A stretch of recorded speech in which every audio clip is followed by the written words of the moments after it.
lack of sleep is obviously a very common issue. I received more advice and feedback on this request than I have from all of my other top 10 requests, and we always get a good amount of advice on each of those requests. In our Facebook discussion, we had over 200 comments. So narrowing it down was hard.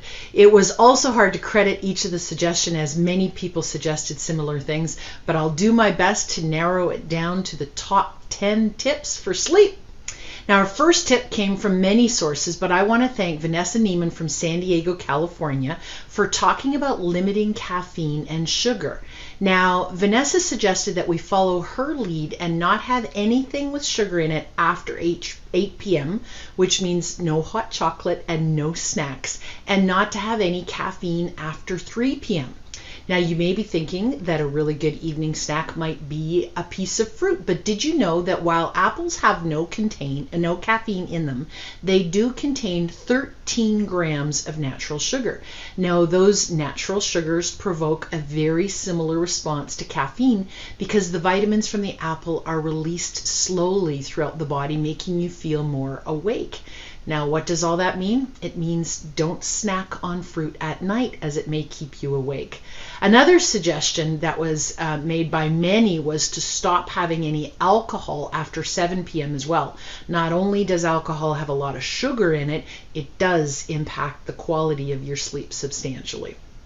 Now, Deborah Coleman from Henderson, Nevada, talked about the importance of exercise and sleep. Now, Deborah does yoga for 30 minutes a day. Now, if you haven't already checked it out, because we've mentioned it in other top 10s, check out Yoga with Adrienne. She has a 7-minute YouTube video on bedtime yoga, which is called Yoga Nidra, and she suggests, she does this free video you can do every night, or you can do any other Yoga Nidra. Any kind of exercise is going to do the trick, right?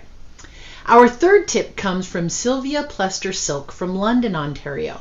Sylvia suggests wearing both eye coverings and earplugs to keep the noise and sounds out so that you can sleep. Not only does this block the daylight, but it blocks the rays from our clock and other light pollution we may have in our bedrooms. Total darkness will help your circadian rhythms, which help your sleep. Courtney Williams from Highlands Ranch, Colorado, takes it a step further and tells us that in our bedroom, not only should it be dark and silent, it should be cool, so turn that temperature down. Deborah Beckers from Toronto, Ontario, suggests listening to relaxing music, adult bedtime stories, or sleep meditations, and she suggests the Calm app, C-A-L-M. Susanna Baum uses Insight Timer. I use both of them. They are free. You can customize exactly what you like to listen to. I like the meditations for about 30 minutes. And I have a headband with speakers in it. It really is a running headband. And I can listen to my meditations in bed, and Warren doesn't have to hear them. He doesn't want to hear them. So this is crazy comfortable, and it works like a charm too. So a headband or a hat, something with little speakers in it. I don't like sleeping with earplugs in my ears. I can feel those. So these just sit, and I fall asleep with the headband on, and it doesn't hurt anything at all. Gloria Grachachos from Barcelona, Spain, suggests that we stop all of our electronic devices at least 1 hour before bedtime. So that includes your e-readers, it includes your mobile cell phones, it includes your television, it includes your laptops. And the last hour should be quiet with a book, maybe some of that sleep yoga, meditations, or even a board game, but not electronics. Number 6 comes from Denise Cohen from Lawrenceville, Georgia. Denise advises us to diffuse essential oils, and she suggests serenity, vetiver, wild orange, and cedarwood. She says that they work every time. Some of our other suggestions said put those oils on your feet before you go to bed. Jessica Hill from Brantford, Ontario, reminded us of the importance of magnesium in our diet, and that most of us need it in some type of supplemental form. Now, it isn't just regular magnesium that impacts your sleep. Be sure to get the magnesium glycinate type.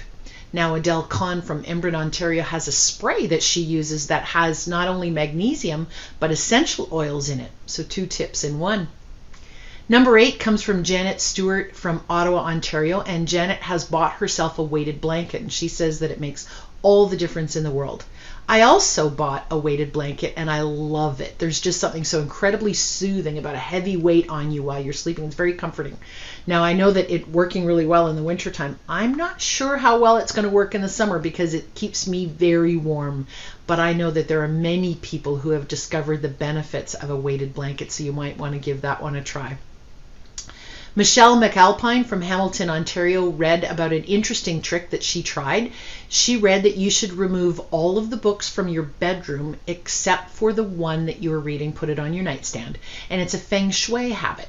And so Michelle tried it, and she thinks that she slept better than usual getting rid of all those books. And number 10 comes from Leanna McWhirter from Canada, Ontario. Leanna has a great game she plays with herself when she can't get back to sleep. So she thinks of a 3 or 4 letter word like cat, and then she thinks of all the words that she can find that starts with the first letter. So C. When she can't think of any other C words in her mind at all, she moves to A. And she is almost always asleep before she gets to T. So she's exhausting her brain, right? It works for her every time. Marcia Egan twists that a little bit. Marcia's from Nantucket, Massachusetts, and she says start at the number 100 and count backwards by 3. Now, because those are both left brain activities, it's causing our left brain to focus and our right brain, which is squirreling and keeping us awake, to take back seat, and that often puts us back to sleep. Now, if you are on Facebook, you can pop over to my timeline and see the 200 plus comments and suggestions. Like I said, it was really hard to narrow it down to the top 10. We also had input on Twitter, LinkedIn, and Instagram, so there was lots of feedback for this week's top 10. I am a terrible sleeper. I know that I am, and I know that I will continue to look for the best tip that works for me. The good news is, the next time I wake up, I've got lots of things to try to put me back to sleep. Happy dreams, everyone.